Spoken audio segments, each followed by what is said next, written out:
क्या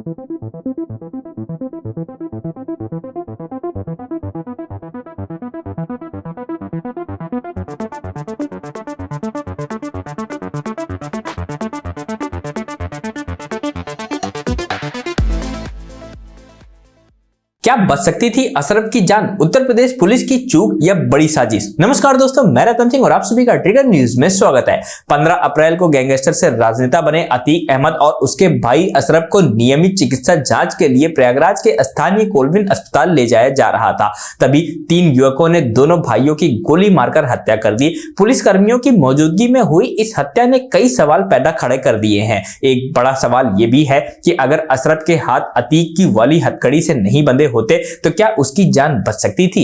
वीडियो में साफ देखा जा सकता है कि जैसे ही अतीक पर हमला होता है, अशरफ भागने की कोशिश करता है, लेकिन उसका हाथ अतीक के साथ हथकड़ी में बंधा होता है, इसीलिए वो एक झटका खाता है। तभी उस पर भी गोलियां चल जाती हैं। जिंदगी और मौत के बीच कुछ सेकंडों का ही फर्क था। 3 हमलावरों ने घेर रखा था। जिस अंदाज में फायरिंग हो रही थी, दोनों का बचना मुश्किल था। लेकिन अगर अशरफ का हाथ नहीं बंधा होता तो शायद एक मौका उसको मिल सकता था खुद को बचाने का। हालांकि चश्मदीदों के मुताबिक अतीक पर पहली गोली चलते ही अशरफ पर दूसरे हमलावर ने सेकंड के 100वें हिस्से में ही फायरिंग कर दी थी। अतीक और अशरफ की हत्या जिस समय हुई, उस वक्त दोनों के आसपास पत्रकार अपना कैमरा लिए मौजूद थे। मीडिया के कैमरे में यह साफ देखा गया कि अतीक और अशरफ के हाथ एक ही हथकड़ी में बंधे हुए थे। 1978 में सुनील बत्रा बनाम दिल्ली एडमिनिस्ट्रेशन और अन्य मामले में सुप्रीम कोर्ट ये कह चुका है कि राज्यों को हथकड़ी का अंधाधुंध इस्तेमाल नहीं करना चाहिए। सुप्रीम कोर्ट तब के अपने फैसले में यह कह चुका है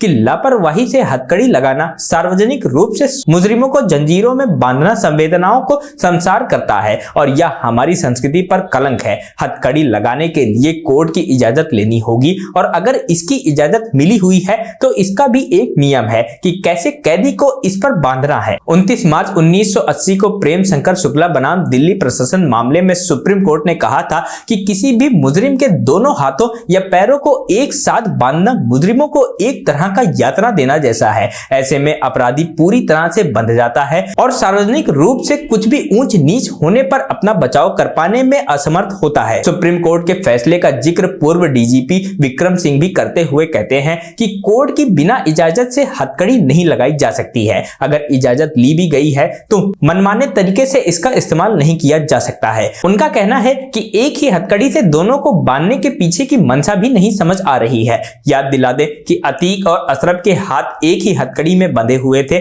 जब अतीक की गोली मारकर हत्या की गई तो उससे बंधे अशरफ के पास गोली को चकमा देने का कोई मौका ही नहीं था। नतीजतन अतीक के बाद अशरफ को गोली लगी। अशरफ के हाथ अतीक से बंधे हुए थे और वो कहीं भी भाग न पाने की स्थिति में था। उसकी भी मौके पर ही मौत हो गई। इस सवाल के अलावा दोनों को अस्पताल ले जाने के समय और पुलिस के मौजूदा होने के बावजूद जब अतीक पर गोली चली तो पुलिस ने जवाब में गोली क्यों नहीं चलाई, ये भी एक बड़ा सवाल है। प्रयागराज के मुख्य न्यायिक मजिस्ट्रेट ने उमेश पाल हत्या मामले में अतीक और अशरफ दोनों को पुलिस हिरासत में भेज दिया था। दंड प्रक्रिया संहिता की धारा 54 के मुताबिक जैसे ही किसी मुजरिम को अरेस्ट किया जाता है, उसकी चिकित्सा जांच अनिवार्य होती है। कई वरिष्ठ पुलिस अधिकारियों ने अलग अलग मीडिया संस्थानों से बातचीत में बताया कि किसी भी अपराधी की मेडिकल जांच जरूरी होती है, लेकिन आरोपी को इतनी रात में नियमित जांच के लिए ले जाना असामान्य है। अधिकारियों ने यह भी कहा कि गिरफ्तार आरोपियों को पुलिस अदालत की हर पेशी से पहले चिकित्सा जांच कराती है, न कि हिरासत के बीच में। प्रयागराज के जिस कोलविन हॉस्पिटल में अतीक और अशरफ को गोली मारी गई, उसकी superintendent in chief doctor Nahid Siddiqui ने एक मीडिया हाउस को बताया कि पुलिस ने हमें अतीक और अशरफ को लाने की जानकारी नहीं दी थी। परसों सिर्फ 10 मिनट पहले बताया था कि अतीक और अशरफ को ला रहे हैं। हमारी मेडिकल टीम अतीक को जहां रखा गया था वहीं जाकर मेडिकल चेकअप करने को तैयार थी। जहां सुरक्षा का मसला होता है वहां हम अपनी टीम भेज देते हैं। 2 साल पहले मुख्तार के मामले में भी यही किया था। मेडिकल चेकअप कराने के लिए अतीक और अशरफ पुलिस की जीप से उतरते हैं। सामने मीडिया के कैमरे लगे होते हैं। दोनों से रिपोर्टर सवाल पूछते हैं। अतीक कुछ कहने ही ही जा रहा था तभी कनपट्टी से सटाकर पहला फायर होता है। कोई कुछ समझ पाता है, कई राउंड फायर होते हैं। लहूलुहान अतीक और अशरफ जमीन पर गिर पड़े होते हैं। 3 हमलावर सरेंडर सरेंडर कहकर खुद को पुलिस के हवाले कर देते हैं। गोली दागने के बावजूद तीनों हमलावरों ने भागने की कोशिश नहीं की। मौके पर पुलिस तीनों आरोपियों को गिरफ्तार कर लेती है। आरोपियों की पहचान लौलेश तिवारी, सनी और अरुण मौर्य के रूप में होती है। तीनों से पूछताछ जारी है। पूर्व विधायक और सांसद रहे अतीक के खिलाफ 100 से ज्यादा आपराधिक मामले दर्ज थे। वह राजू पाल हत्याकांड में आरोपी था। अशरफ भी पूर्व विधायक था।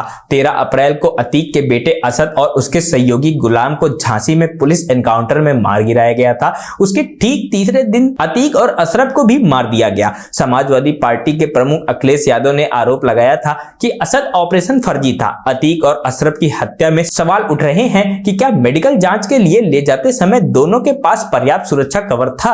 इस बात पर भी सवाल उठ रहे हैं कि पुलिस टीम ने बचाव में तुरंत गोली चलाकर प्रतिक्रिया क्यों नहीं दी, जबकि शूटर बेकाबू हो गए। घटना स्थल पर मौजूद एक पत्रकार ने नाम न छापने की शर्त पर एक मीडिया हाउस को बताया कि पुलिस टीम ने शूटरों को तब पकड़ा जब उन लोगों ने अतीक और अहमद को मार दिया। बता दें कि अतीक को उमेश पाल हत्याकांड में पूछताछ के लिए गुजरात की साबरमती जेल से प्रयागराज लाया गया था। उसे 13 अप्रैल को मुख्य न्यायिक मजिस्ट्रेट के समक्ष पेश किया गया था। उत्तर प्रदेश पुलिस ने पूछताछ के लिए अतीक और अशरफ की 14 दिन की रिमांड मांगी थी। इन हत्याओं के बाद विपक्ष ने योगी आदित्यनाथ सरकार पर निशाना साधा है। विपक्ष ने कहा कि अपराधियों के हौसले बुलंद है। जब पुलिस घेरे में रहते हुए किसी की गोली मारकर हत्या कर दी जाती है तो आम जनता की सुरक्षा की जिम्मेदारी कौन लेगा। राष्ट्रीय लोक दल के प्रमुख जयंत चौधरी ने ट्वीट करके हैरानी जताई है कि क्या उत्तर प्रदेश में जंगल राज कायम है। जाने माने वकील और राज्यसभा सांसद कपिल सिब्बल ने ट्वीट किया है कि उत्तर प्रदेश में 2 हत्या हुई है। पहला अतीक अहमद और भाई अशरफ, दूसरा कानून की हत्या।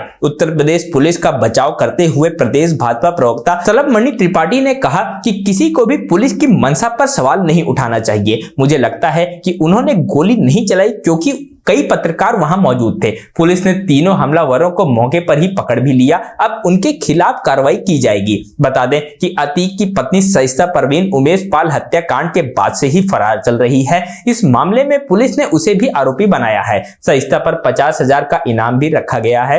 रिपोर्ट्स ये बताती हैं कि उमेश पाल की हत्या से पहले उसने शूटरों से मुलाकात की थी। अतीक के साथ सरिता का निकाह 1996 में हुआ था। अतीक अहमद के सबसे बड़े बेटे उमर का नाम देवरिया जेल कांड में सामने आया। उमर पर 2 लाख का इनाम रखा गया। इसके बाद उसने सरेंडर कर दिया। कारोबारी मोहित जायसवाल का अपहरण मामले में सीबीआई ने उमर पर कई धाराओं के तहत आरोप तय कर दिए हैं। उमर इस वक्त जेल में है। उमेश पाल हत्याकांड में अतीक के बेटे असद अहमद का नाम भी आया था। असद पर 5 लाख रुपए का इनाम रखा गया। उत्तर प्रदेश एसटीएफ ने असद को एनकाउंटर में ढेर कर दिया है। उमेश पाल हत्याकांड की पूरी प्लानिंग असद ने की थी। इसकी तस्वीरें सीसीटीवी कैमरे में कैद भी हुई थी। मोहम्मद अली अतीक का दूसरा नंबर का बेटा है। अतीक और अशरफ के जेल जाने के बाद रंगदारी का काम अली ही संभाल रहा था। इस पर अपने ही एक रिश्तेदार से 5 करोड़ रुपए की रंगदारी मांगने का आरोप लगा।